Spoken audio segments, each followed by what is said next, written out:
ngo iminsi y'umujuri ba 40 ngo wamara gufatwa bakaguha nyoko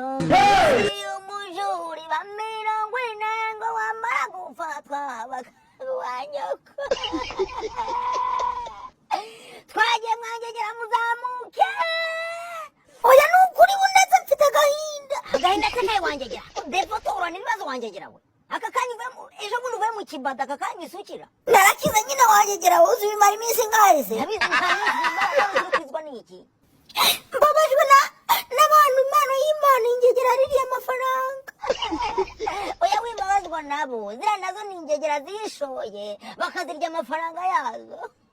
gusa Imana ishimwe cyane ko bagihaye nyina Imana ishimwe cyane ngayibadatanga Imana ishimwe cyane Imana ishimwe kirangegera bayitaye mabuso sha twagera 1 2 3 muzamuke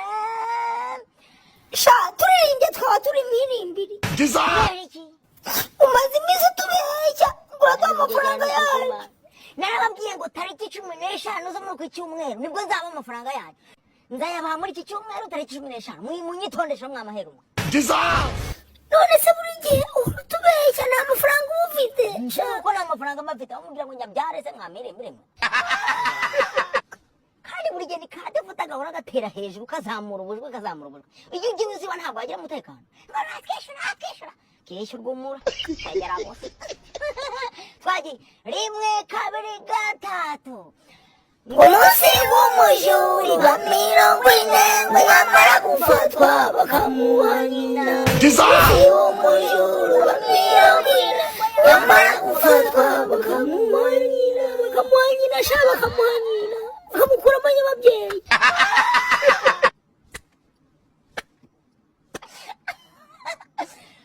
mbere yuko ntangira kugira icyo mbwejagura mutavuga ngo umuhungu wa Gatanazi ngo yagera bitahura ngo yajya avuga ubusanga arabwejagura mihirembe ndabazi mujya mushaka kugira ngo mihembe gusa murebe iyi video mbere yuko muza kuvuga ngo kandi ngari kutubeshya ngari kuvuga amakuru atariyo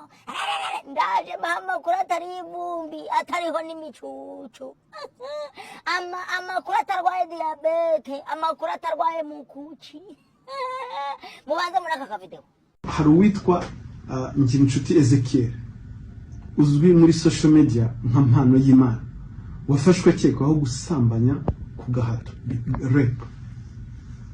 Uyu rero uyu Mpano y'Imana ni kwazwi muri social media ubundi ni Ngirinshuti Ezekiel nawe imbuga nkoranyambaga ziramufata yerekana ngo ukuntu akora amafaranga bagafata audio bakagenda bakazeditinga barangiza bakauploadinga bagashyiraho nimero noneho abantu bakirwa bahamagara ngo barashaka ubukire ubwo ngubwo akavuga ati urashaka ubukire uzaze ngo amafaranga ariko uzaze witwaje ayo wifuza ko nzagukubira inshuro 10 inshuro zingahe. Ubwo rero hariho abagenda hari ababanza agasambanya yangize akabatwara amafaranga akababwira ko imbaraga afite zikuri kuzimu. Ibyo byose ni ibyamamazwa. Yatawe muri yombi ejo ku cyumweru njya mu tariki 27 akurikiranywe icyaha cyo gusambanya ku gahato ndetse no kwihisha ikintu cy'undi hakoreshejwe uburiganya. Ibyo ni ibyaha iperereza riracyakomeje afungiye hano Kacyiru. Iperereza riracyakomeje ubwo ndakeka ko hari n'abantu benshi bashobora kuba yarashutse. Ni umwanya mwiza niba wumvise iki kiganiro ukaba warashutswe na Mpano y'Imana akubwira ko azaguha amafaranga turagusabye ko wakwegera RIB ugatanga ikirego.